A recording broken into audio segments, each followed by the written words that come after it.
Howdy folks, it is Monday, November 30, 2020. I have what I call one of the 5 cabinets started for our space on either side of the fireplace. This cabinet will have 2 more drawers. This is a cabinet that I've started. I made the drawer.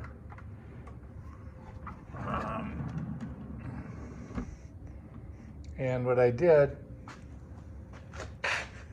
is I made it, this is plywood on the bottom, and that's plywood that we had used part of it for the kitchen cabinets up above.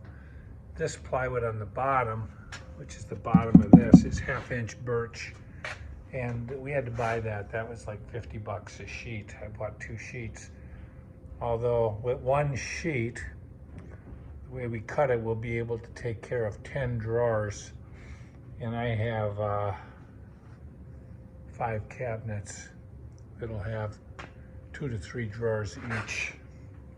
So over the last couple of days, I've built the drawer. Today I put the bottom on.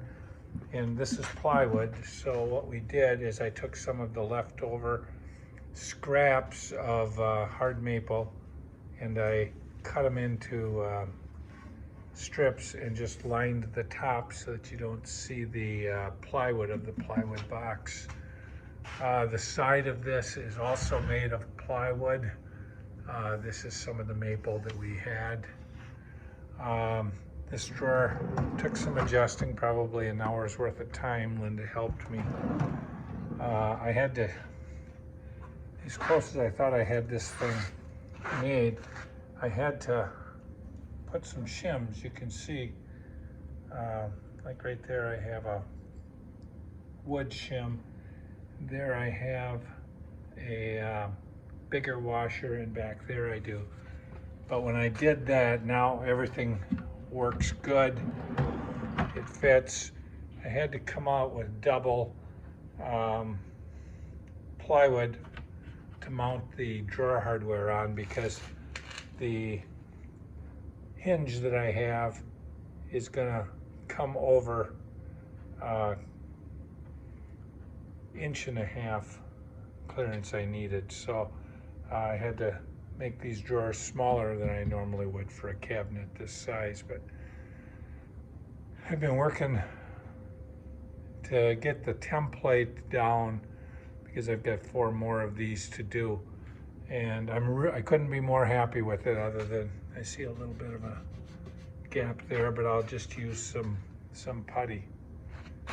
Thanks for following our progress. I'm on a healthcare directive.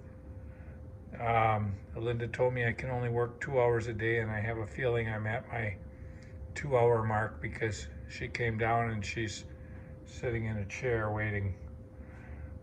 So thanks for following our progress.